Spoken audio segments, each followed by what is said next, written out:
Hi, this is Andy. Thank you so much for joining me today for this episode of the People and Projects Podcast. Well, if you're watching this on a device that has video, obviously this is a video podcast episode today.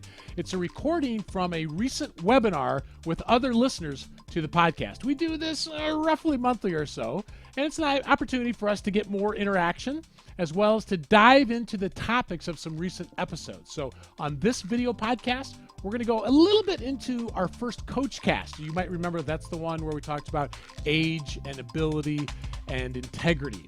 We're going to spend most of the time, though, today talking about my interview with Jim Johnson and going into more detail about what does it mean to have success on projects and failure and really diving into that. I hope you enjoy it. Please keep an ear out for future webinars. I'd love to have you join us. Enjoy the episode.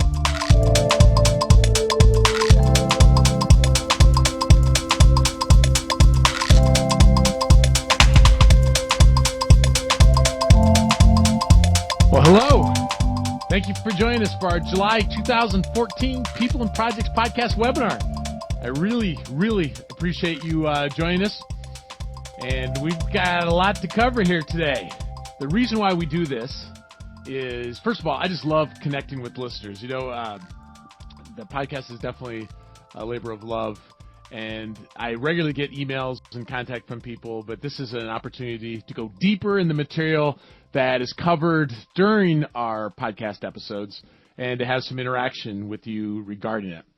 So thank you so much for joining. And can I just say that if you're in a management sort of role, doing this sort of thing, now it doesn't have to be over a webinar sort of format, but having some sort of, let's listen to, whether it's my podcast or someone else's, whether it's an article or a podcast, but saying, hey, let's listen to the same thing or read the same thing and then get together and have a conversation about it. That can be a really good thing to do as a team. So I'm just trying to model that. All right, since we got together the last time, we do these sessions roughly monthly. There have been 2 episodes that have been published. Episode 115 was a coach cast about can you hire the younger or should you hire the younger or older project manager, and does age really matter or not? And then the most recent one was with Jim Johnson, episode 116. You know, the idea of the coach cast is instead of a 30 to 45 minute session where it's interviewing the author of a book or an expert on some sort of topic, it is something that's, my target is something that would be in the 5 to 7 minute, certainly under 10 minute is my goal. And it's focused on a specific topic that I feel like I'm learning or an idea that I'm learning, and I just want to get it out to people. And since it's a shorter kind of bite-sized piece, it's easier for me to produce and get it out so we can also have some more frequent episodes.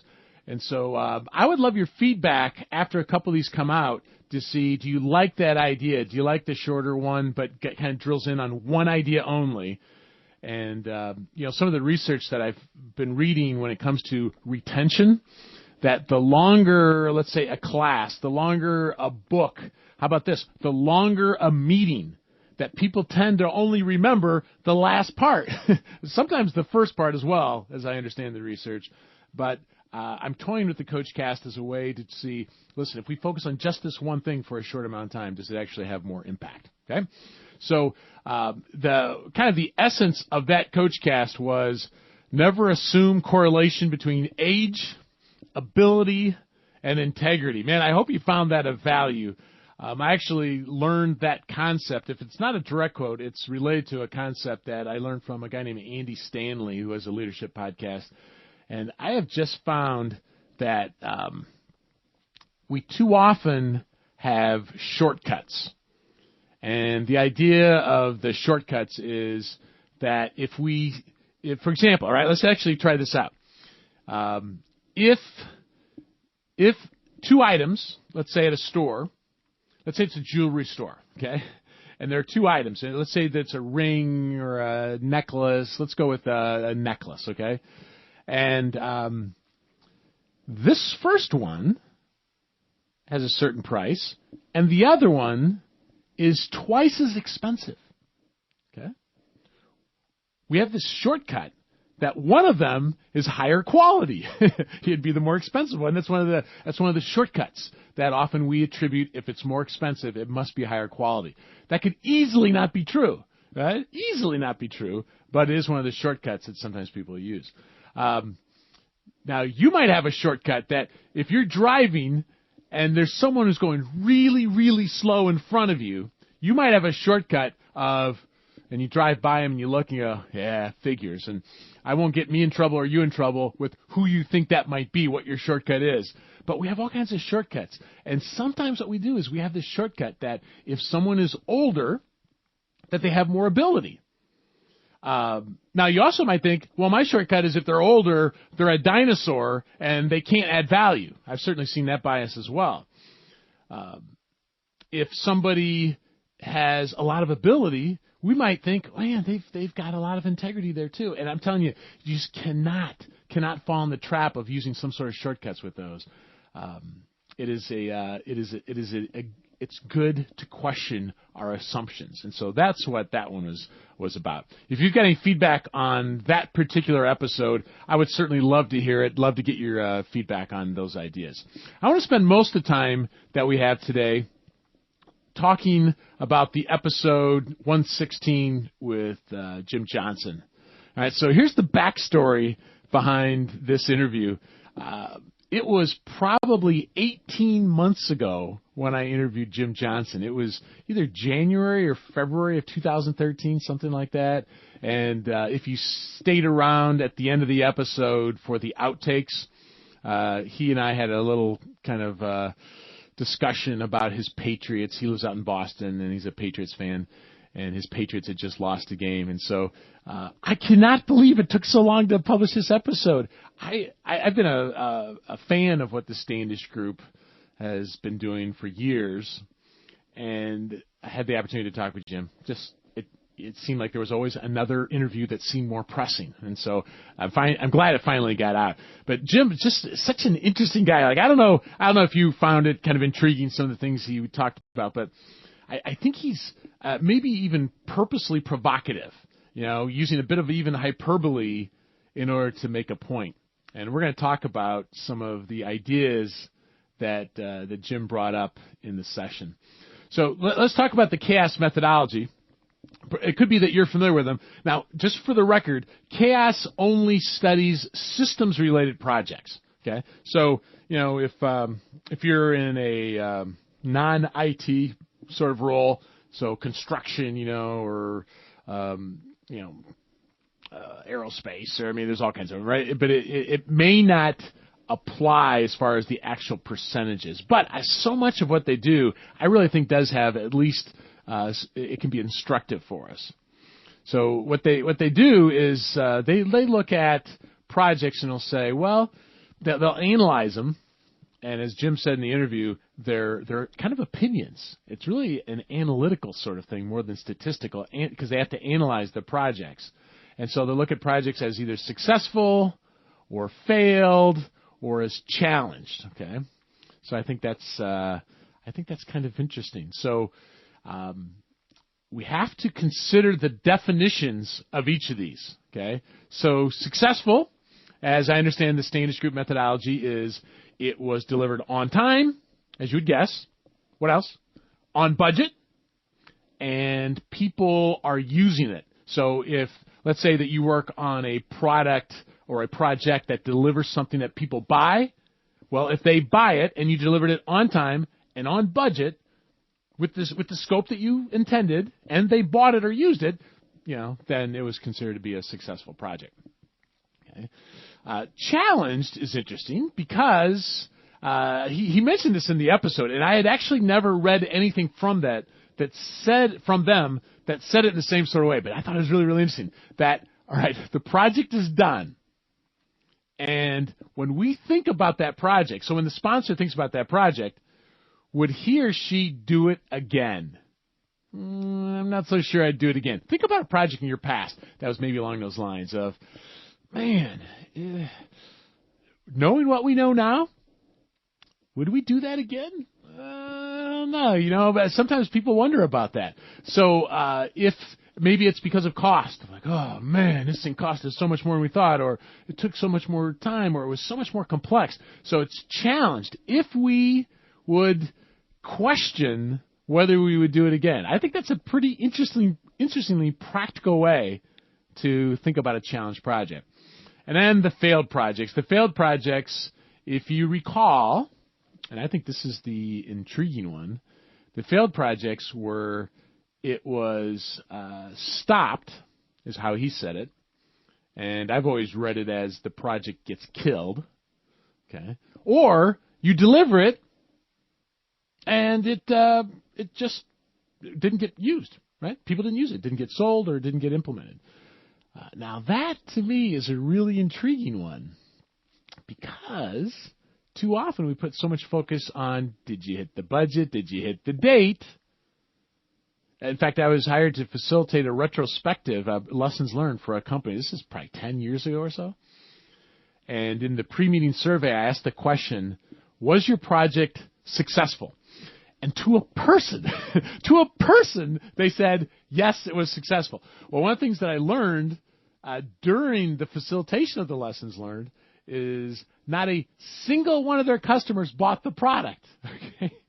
And so I think that might be an interesting little sanity check on whether it's a successful project. So Standish Group is saying if the project gets killed, okay, if it gets killed, or if nobody buys it or uses it. So I totally get the second part of that, okay? But I think it's kind of interesting to consider, is it a failed project if the project gets killed, okay? So, Tom, you've got the ability to unmute your phone, right? In fact, hey, I just unmuted your phone, your microphone. So, Tom, do you have an opinion on this? I mean, in what way could a killed project not necessarily be a failed project? Well, I mean, I would consider a kill project successful as long as perhaps the need for the project is no longer necessary. Right. Budgets have to be shifted towards another higher priority, perhaps. Right. Yeah. But isn't that interesting that they say a killed project is actually considered to be a failed project when like you said, I mean, those are great examples, Tom. You know, I suppose another one might be economic conditions change such that now's not the time, or it's really a good idea, but we don't have either the capital or the resources to do the project now, so we're going to defer it until later. So we stop it or kill it now, but we're going to pick it up later. All those could be really good decisions. I mean, does that sound reasonable? I think it is. In my experience, though, I've seen whenever a project is killed, people assume that it's a failure, so that's where it normally kind of goes under. Right. I think you're exactly right. And part of it might be kind of the ego part of it. You know, like, you know, we put $1 million in this or some big number, and my ego is kind of tied to it. And so instead of killing it, what do? We just keep throwing a little bit more money into it. Like, let's deliver. We'll claim victory. And then, you know, whatever happens, you know, we'll rewrite history later. And so I would argue that depending on the situation, like killing it earlier is better than killing it later, I suppose. You know, I think that's probably fair to say. But sometimes the most humane thing to do with a project is to put it down, right? The project just doesn't make sense anymore, depending on the situation. So, I don't know. I think that's interesting. Tom, thank you. I appreciate your comments there. You know, when we kind of take that into consideration, I thought it'd be interesting to take a look, according to the Chaos Study, their history of success. So now the yellow line represents the challenge, and the green represents success, and the red would be the failure. So I think it's interesting that the high water mark for failure was in their 2008, which the low mark was in 2004 for the success. But if you look at the trend, you know, overall the trend of the success is going up. And one of the things that Jim attributed that to in the discussion, the interview, was there are more and more people that are learning project management skills. And I think we can attribute to this. Now, that doesn't necessarily mean that companies necessarily all get it. I mean, I was at a company just this week where I asked the question, how would you describe your planning culture, was the question I asked.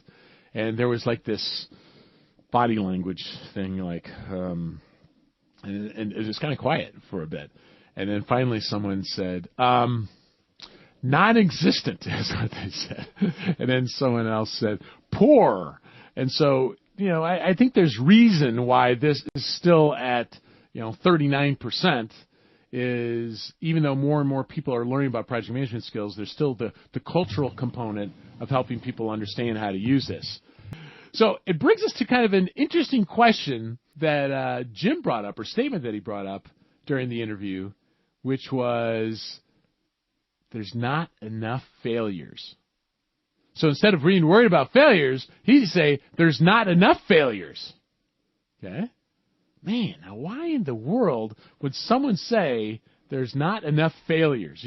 If you can hear me, type into the chat window why we might need more failures. Any opinions on that? All right, Tom there. So failures demonstrate pushing your limits. Yeah. I don't remember what episode it was. And this is probably it might have even been 4 years ago. But there was a book on failure. In fact, I don't even remember the title of the book. But it was the message of the book was, failure is good. So I thought I got to interview this author just to kind of see what he's thinking, because that wasn't necessarily my experience in companies where someone goes, Tom, thanks for failing. You have demonstrated your ability to push the limits. That wasn't my experience at all. So I thought it was kind of an interesting interview. But at one point, I have to go back and listen to it. And you might enjoy going back and listen to it as well. But I asked him, let's say that you work at a place that doesn't understand the ideas behind your book. And and if there's a failure, like the project gets killed or, it gets stopped for some reason, that it's not looked at as a good thing. In fact, there might even be the opportunity or the risk of punishment or losing your job. And so I said to the author, I said, so what advice do you have for those listening that live and work in that culture as opposed to the culture you're talking about in the book? And I was expecting something profound. Instead, he goes, dude, that'd be a bummer. It was something like that. He didn't say dude, but it was kind of like that. It was, wow, that would just be really discouraging. And I just thought, wow, I think that Jim, when he talks about not enough failure, I think it's consistent with this idea that gets a lot of press these days of just fail fast. I mean, so let's stop trying to boil the ocean, some might say. Let's prototype, let's try it, let's get in front of a customer, and then based on the feedback we get there, if that doesn't work, great, let's kill it, let's try something else. As opposed to, let's take a year or 2 or 3 to develop this, only to find that it's a problem. Okay, so I think that's where he's really going, and it's consistent with the comment about we aren't pushing the limits, and I think there is something about not taking enough risk, and that we by not taking some risk, we aren't innovating enough. So I think that's kind of an intriguing thing. I'm guessing that you're not going to be able to walk up to your boss the next time your project gets killed and say, well, but Jim Johnson at the Standards Group says this is good, Chief. Maybe it won't fly. But I think it's an interesting thought experiment. Now, another thing that he said was, Jim Johnson said, he thinks we have too much focus on the triple constraint. Okay.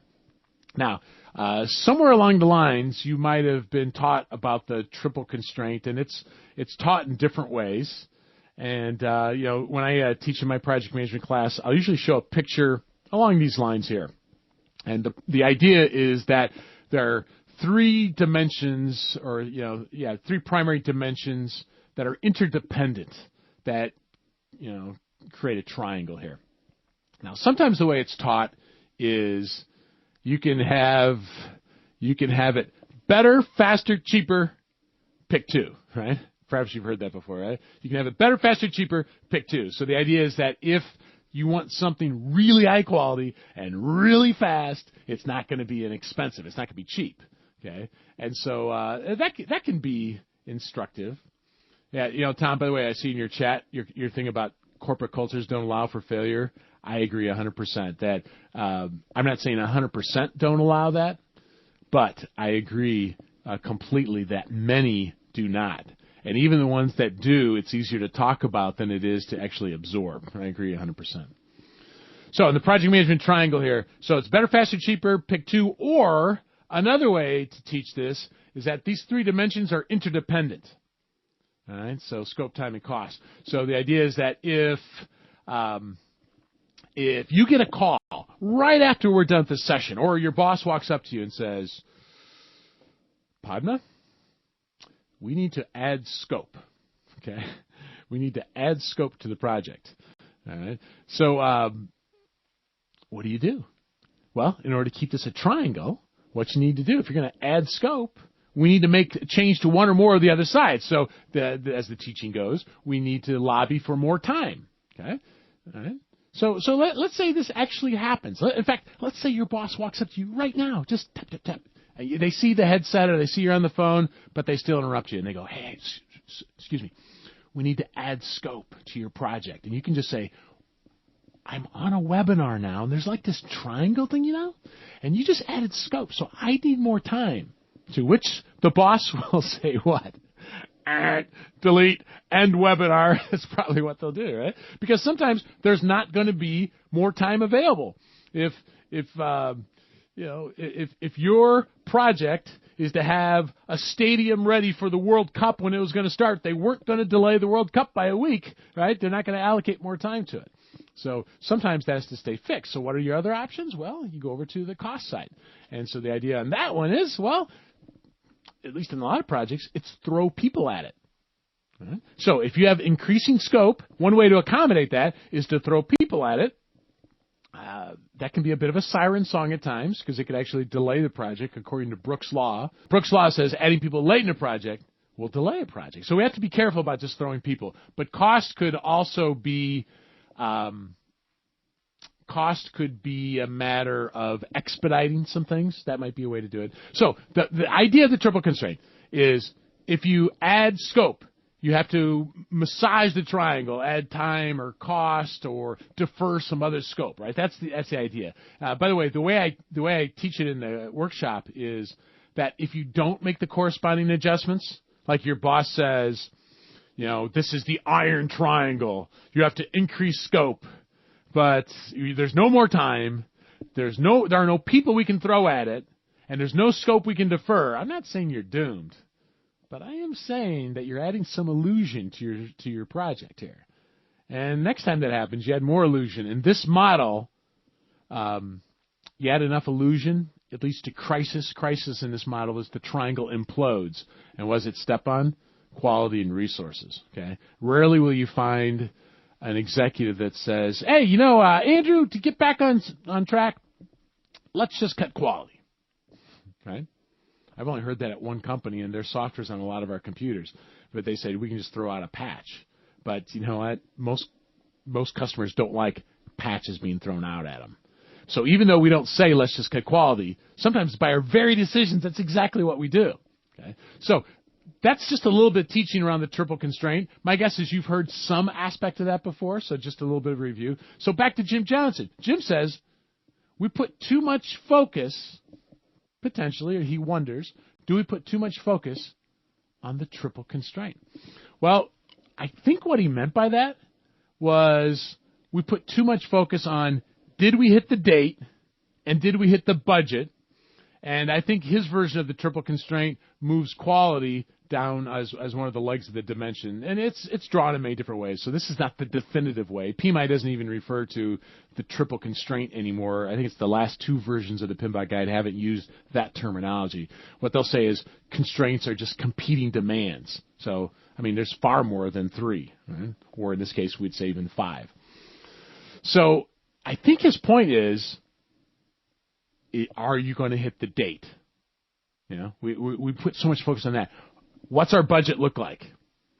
And if you recall from the interview, what he said is, we forget about, is it adding value? Okay? Now, I don't have the numbers in front of me, but in our we teach an advanced project management class. It's often used for people that are going for certification. We've got an e-learning version of it as well that people use for PDUs. But part of it in the cost management section, it has the Cost Overrun Hall of Fame. And I don't remember the numbers, but it has one of the examples is the Sydney Opera House. Okay. The project, if you look from a cost perspective, a miserable failure. I mean, miserable failure, way over budget. I seem to recall it was in the hundreds of percents over budget. And late, time-wise, okay? And yet, it is an icon, you could argue, for a country, if not for the country, at least for Sydney.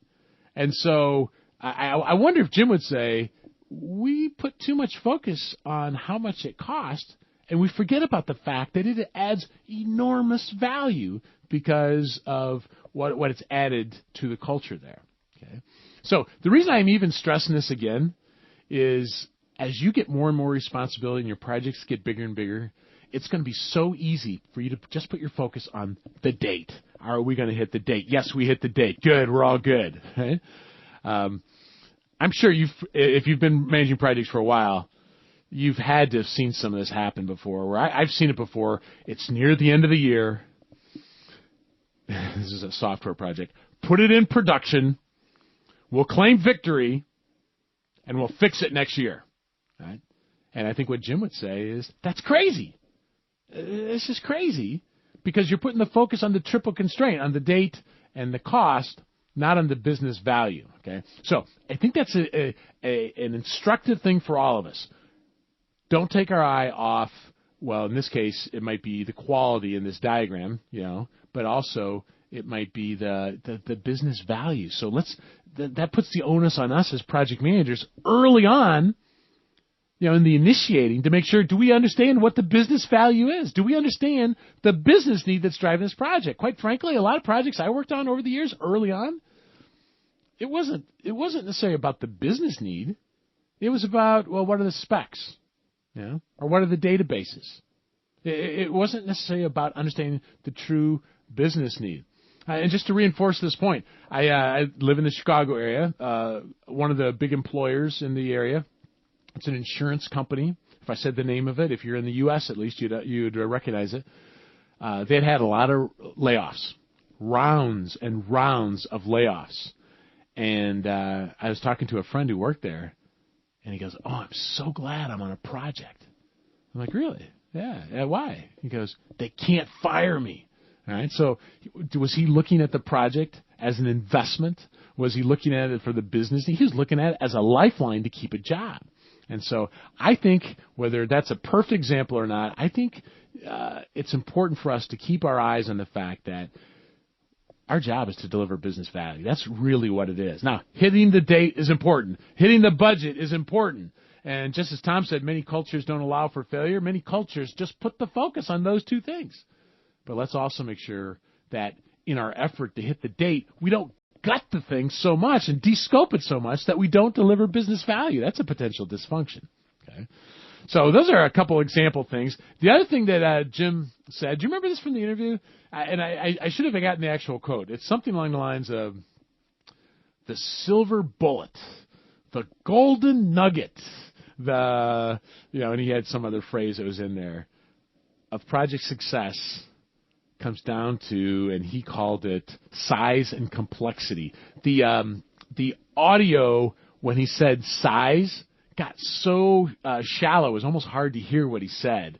And I have to tell you, one of the big challenges for me is trying to get the audio right on the episodes. So it sounds good if you have headphones on, but it sounds good if you're in a car. It sounds good if you're, on a Sonos or something like that. So I've got a lot of room to grow in that. But I think it's interesting that he talks about size and complexity. So here's the backstory behind the question I asked him. Was I intersect with, I guess I could say hundreds of companies.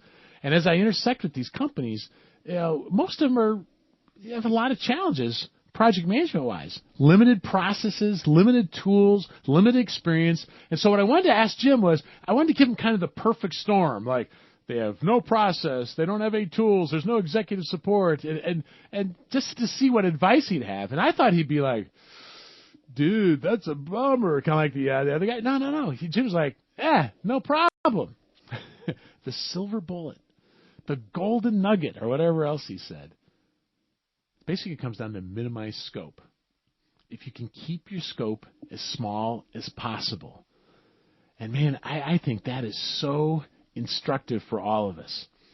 There's a food company that I got a call from a project manager, and this project manager was losing their hair. I mean, they were freaking out about their project. It's kind of a long story what was going on, but instead of offshoring a product, they were onshoring the product. And there were just so many complexities. Like, would there be a contract baker that could even do this sort of, create this sort of product? And, do the people who are going to be losing the business, they don't want to, have to fire people? There were so many complexities. You know what we did was we reframed the project as, instead of the entire onshoring, we reframed it to just a feasibility study. The project is feasibility. That's it. Let's fund that. Let's put the effort into that. You could just tell the stress level went down. Because what do? We minimized the scope. Now, you do the feasibility. After you go through that feasibility process, now we have a decision. Do we go or no go? What do we learn? And maybe we kill the project right there. But really, this was the project. So the project was really successful, but the overall idea that we originally thought. So there are countless examples of where our complexity is self-inflicted. We're just signing up for too much stuff. This is one of the key reasons why Agile is making so much headway into software projects. Instead of taking all this time to deliver something a year or two from now, when the requirements will have changed, minimize scope. We're going to force constraint on the time. Now, what can fit within there? Just by doing that, it reduces complexity. Now, maybe your team isn't using Agile, but can you use some element of that idea to reduce the size? Keep the scope as small as possible. And I loved what he said in the interview. And once again, I don't have the direct quote, but it was something along the lines of, it's easier to estimate when it's smaller. It's easier to deliver. And when people deliver, they start feeling good, right? I mean, it feels good. We got something out. It feels like we're making progress. And this might have been 2 years ago. I interviewed the authors of The Progress Principle. And I got to tell you, one of the key messages of that book is, one of the things that motivates people is when we feel like we're making progress. There's light at the end of the tunnel. Okay? So, I'm telling you, if you can think of some ways to reduce the size of your projects, and it's not saying we're going to deliver less, it's saying we're going to deliver less for this part, and then we'll deliver more here, and then we'll deliver more. It could just be successive, whether you want to call them iterations or sprints, or if you want to use non-agile terminology, just different phases. But keep the size as small as possible, minimize scope. Another big thing that Jim talked about was the role of the sponsor, which I really appreciated that, because I'm just being convinced every year in this industry of just how ultimately critical this is. That the sponsor is the number one stakeholder. Now, when I was talking to Jim, I had recalled reading something, and it was his captain scale. If you recall, I was kind of laughing about that during the interview. I found a picture of it, and I just thought I'd share that with you. The idea is that the ideal sponsor is right in the middle, the good captain. But what else do we have? We have on this side, towards the left, is the moderately good, who's kind of the drifter. And so this is the person who's kind of in and out. And then there's the deadbeat dad, who's the poor. So this is just the completely absent sponsor. Okay, the drifter's kind of an interesting one.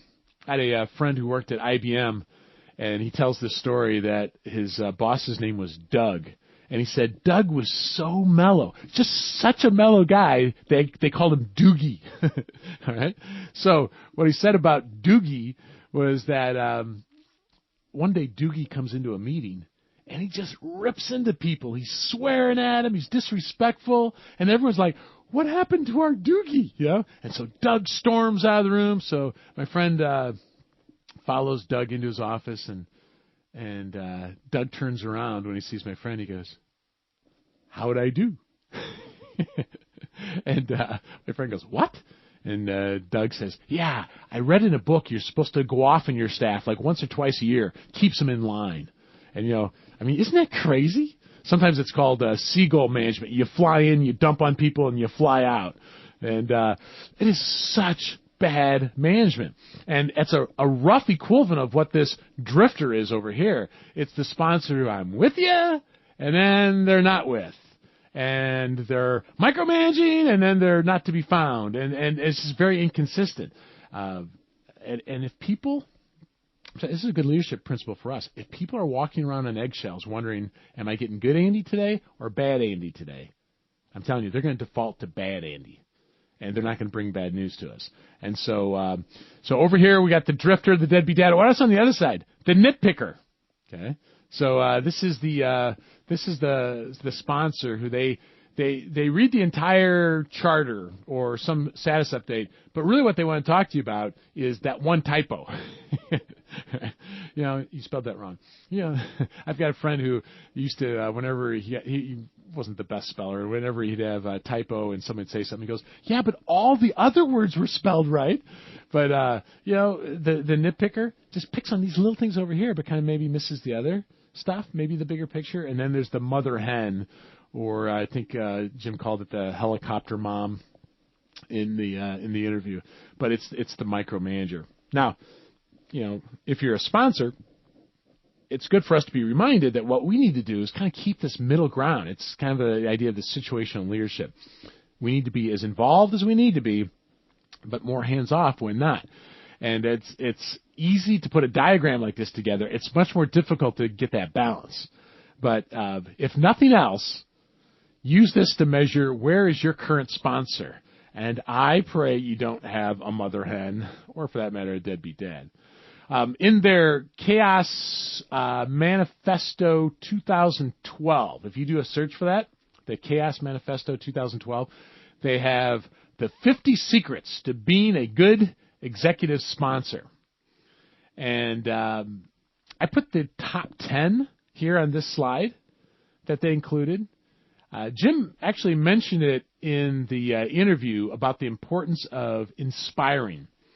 And there's actually consistent research that just says not only for a sponsor, but for any leader, what followers want from their leader is they want to be inspired. If you go back and listen to the interview I had with Jim Kouzes about his book, Credibility, and they're also authors of the book, The Leadership Challenge. It's millions of copies of these books that they've sold. And their research found that what do followers want from their leaders? There's 4 of them. And this transcended culture. So they did it in different countries. It's transcended decades. 4 things, right? Check it out. Honesty, forward thinking, inspiring, to the point of this one, and competence. Okay. I always like to joke, how many politicians, honest, forward-thinking, inspiring, and competent? Okay, we won't go there. But, it's interesting from a leadership perspective. Rarely do I work with an executive coaching client who says, well, I'm so glad to hear about that research because, I've got an honesty problem. I mean, most people don't realize that we do have some honesty issues. We say we'll get back to somebody on Friday, but we don't get back with them on Friday. You could argue that's an honesty or at least an integrity sort of issue. But what Jim is saying here, and it's reinforced by the research by Jim Kouzes, we need to inspire people. Now, I think it was Lisa Petrilli or something like that. It was an interview on introversion, and we kind of talked about this point. And one of the things that I asked her, I said, with genuine interest, let's say someone's highly introverted. Is it more difficult for them to be inspiring? And she slapped me down with her response. I mean, she was nice about it, but she goes, Andy, what inspires people? And I'm like, it's good I wasn't on video at the time because I don't know. I was thinking cheerleading, right? And then she goes, no. What inspires people is vision. Vision is what inspires people. And so that's what I love about the sponsor. What's the vision? That's one way to inspire people. Know how the solution is going to be used and understand the project management process. Setting goals and getting the right resources. I think it's an interesting list overall. And if you do a search for Chaos Manifesto 2012, you'll find it online that you can download. And it might be an interesting thing just for you to review. Now, quite frankly, a lot of the sponsors I intersect with, they don't know what they're supposed to do. And they're probably not reading this. And so if you have good rapport with your sponsor, it might be an interesting thing to just print off and just kind of show them. Not because you're trying to school them, so to speak, but just to kind of show them, listen, you might find some interest in this report. And I've just found that your sponsor is going to be stakeholder number one. It is stakeholder number one. If you've got a great relationship with your sponsor, you understand how they want to be communicated with, how do they define success, what their hot buttons are, what's going on in their world, what are their stresses, I'm telling you, if you understand that, you can influence them greatly, and it can help your project. But if you've got a lousy relationship or a weak relationship with the sponsor, or you've got the deadbeat dad sort of sponsor and you don't have enough of a relationship to try to pull them back in, it's going to be really, really difficult to deliver. I was kind of intrigued by the question I asked Jim. No, I wasn't intrigued by the question, but his answer about personal development. Like, how do you develop yourself? I think that's a question I probably should ask people more often. But I was intrigued by his first response was just do it. He has his bias towards action.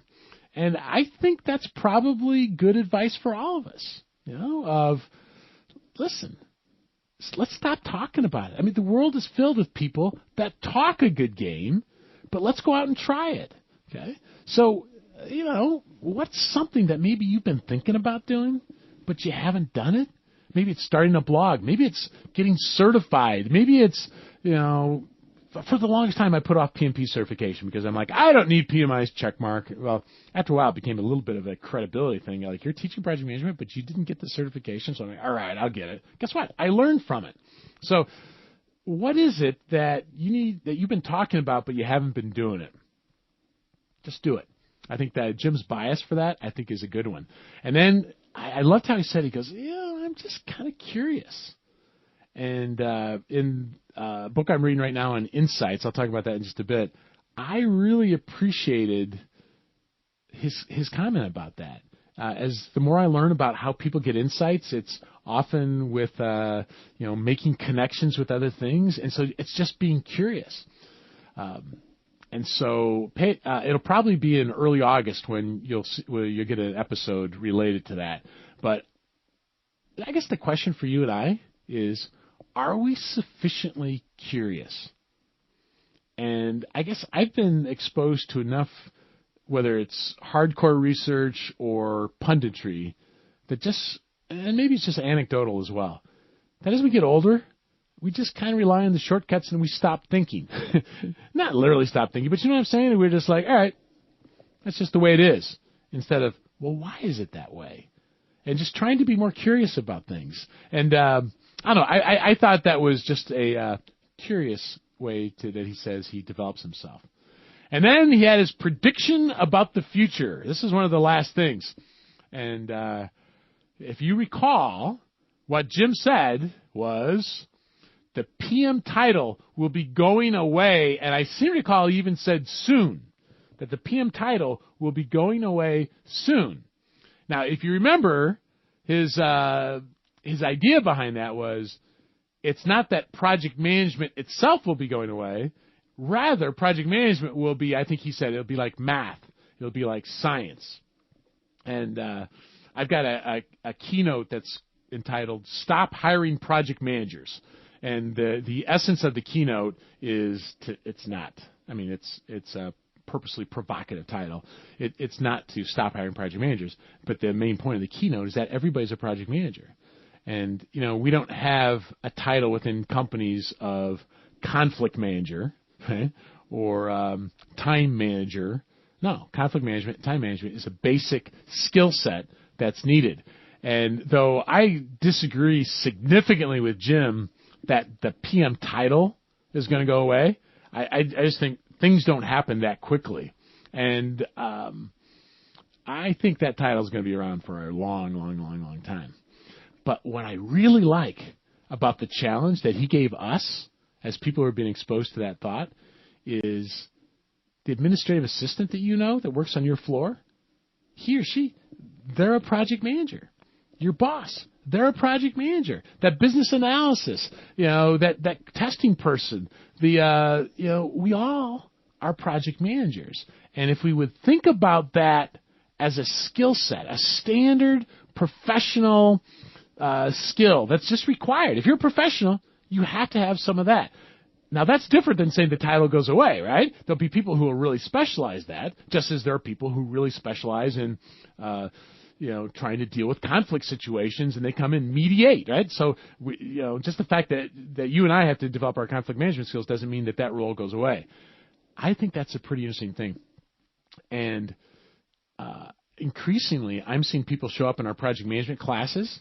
In fact, the class that I did yesterday, I think out of 30 people in the class, I think only one person had the title project manager. That the rest of them were just actively, to what they might say, I'm just, keeping the lights on at the company, but they were able to take information away to help with their initiative. So I think that's a pretty interesting way to think about it. Now, I included this slide, and what I'll do is I will get a report of who was in the session, and so what I'll do is I'll send you the slide deck so you have that. This is I've seen many different lists of leading causes of project success and failure. Okay, so this is not the definitive list, but over on the left would be from it's attributed to Gartner Group list of leading causes of project failure. It's a pretty interesting list. Not the definitive list, but it's an interesting list. And then over on the right would be from the Standish Group. This is from a version of their Chaos Manifesto a while back and the way this works is if you have, for example, that minimized scope that you talked about, you get 10 points. If you have executive support, you get 18 points. The more points you get, the less risk there is on your project. And so I'm not going to go into detail here because of time, but I think this might be an interesting slide for you to go back after the webinar and to go and take a look at.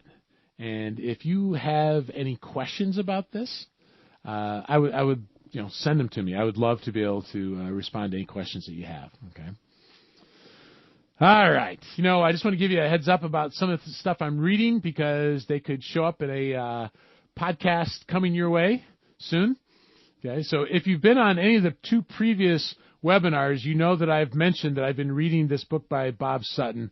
I'm embarrassed to say I've still made no more progress than what I had in late May on this one.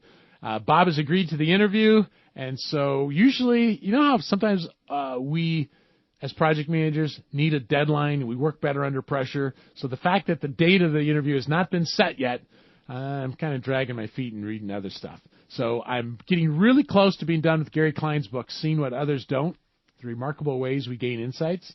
And Gary's a really good storyteller, and I appreciate how he's going about this effort. In fact, what I almost appreciate more about him is how he does his experimentation. And so I'll save more on that until the actual interview because I'm going to ask him to talk about that. And so I'm interviewing him on Monday. And then Alfonso Bucero. He was actually, maybe it was episode 2 of the podcast, something like that. He was a co-author of a book on sponsorship, and he has a book coming out in August called The Influential Project Manager. I have not cracked the book yet, and the interview is next week. And so I've got a lot of reading ahead of me, but I think this whole thing of influence is, I know I can't get enough of it myself, and the feedback I've gotten in the past is also other project managers hungry for how can I influence without authority? Because there's just too many situations where we're dependent on somebody else on the other side of the business, or maybe even external to our organization, and we don't have the political clout to just go kick their butt or just to make it happen. We have to influence them without authority. And so Alfonso will be a discussion that we're going to have about influence. So I would anticipate that you will get in August an episode with Gary Klein and also Alfonso Bucero. I've got an idea of a CoachCast too. I think I'll be able to get it out in August. So, hey, just as I get close to wrapping this up, I would encourage you, thank you for showing up today. I would encourage you to, after you listen to an episode, give me some feedback, right? I'm increasingly getting more of these, but I would love even more because it really helps tailor to me, what areas are of more interest, less interest, what people found helpful or not, questions, follow-up questions that they have. There's a couple of easy ways to do it. One is the phone number that you see listed there is it's actually a Skype mailbox. And so I don't spend a whole lot of time on Skype, but if you call that number from a landline, regardless of whether you're calling from the U.S. or not, you just leave a message. Also, if you using Skype, you can leave a message at my Skype ID there. And what I'll do is I'll be able to pick it up. And if it would be appropriate, I can also use the audio of that in an episode, right? So I would love to be able to get your voice on an episode. So if there's something about the podcast, something that you like, that would be great. And also, how sometimes what I'll do is include someone introducing the session or the episode or something afterwards. I would love to get your voice on it. So if you're interested in that, of doing one of the intros or the outros to an episode, I'd love to have you do that. So leave a message on the feedback line, or you can send me an email as well. On the podcast site, it's got my email address. But just let me know you'd like to do that, and we'll get in touch, and we'll set that up, all right? All right, so here's the PDU information for participating in today's session. I appreciate you guys carving out the time. I'm guessing this was not an easy thing for you to do, is to carve out the time to do that. But what you can do is you can report this as a PDU, and if you have any follow-up questions from the session, this is the first time I've used the interface for Fuse, and so if you have any feedback on, in fact, this is the first time I used Eventbrite to kind of manage the registrations as well. If you have any feedback on that, of like, hey, yeah, it's pretty easy, or, man, no, this is kind of a cumbersome one, just let me know. If there is time, I'm going to actually take the video of this and probably make it available as a video podcast as well. But thank you so much for joining. I look forward to future conversations with you. Hope you have a great rest of the week. Thanks for attending. See